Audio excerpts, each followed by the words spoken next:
Everyone, praise the lord. ఈరోజు వీడియోలో Bible గ్రంథంలో నుంచి యోసేపు భార్య అయిన మరియ గురించి తెలుసుకుందాము.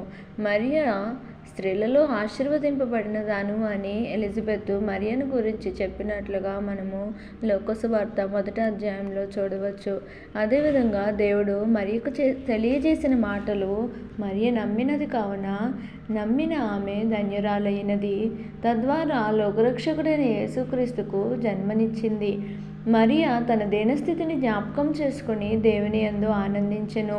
దీనుల పట్ల దేవుడు దయ చూపుతాడని మరియ నమ్మింది.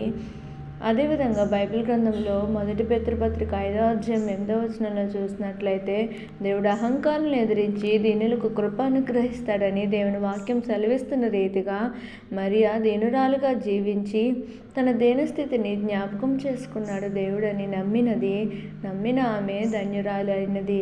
సర్వశక్తులైన దేవుడు మరియ పట్ల గొప్ప కార్యాలు చేసినని అనేకులు చెప్పుకునే విధంగా మరియ జీవించింది. తద్వారా అన్ని తరముల వారు మరియను ధన్యురాలు అని ఈనాడు పిలువబడటం మనం గమనించగలము. దేవునికి భయపడితే దేవుని కనికరము మన మీద ఉంటుందని మరియ నమ్మింది. తద్వారా దేవుని కనికరము మరియ పొందినట్లుగా మనము చూడవచ్చు.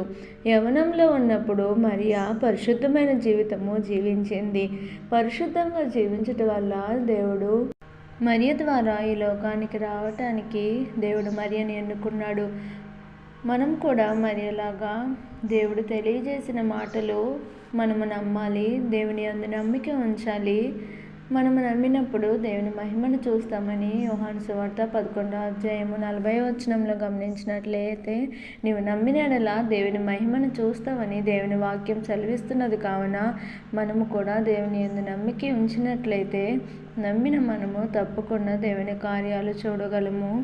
మరియ ఏ విధంగా అయితే పరిశుద్ధత కలిగి జీవిస్తూ దేవుని కనికరమును పొందుకునే విధంగా జీవించినట్లయితే మనం కూడా దేవుని యొక్క కార్యాలు మన జీవితంలో చూడగలము. మనకి కూడా మరియ వంటి విధేయత, నమ్మకము, దేవుని యందు భయభక్తులు, పరిశుద్ధ జీవితము దేవుడు మనకి దయచేయునుగాక. ఆమేన్. Thank you for watching.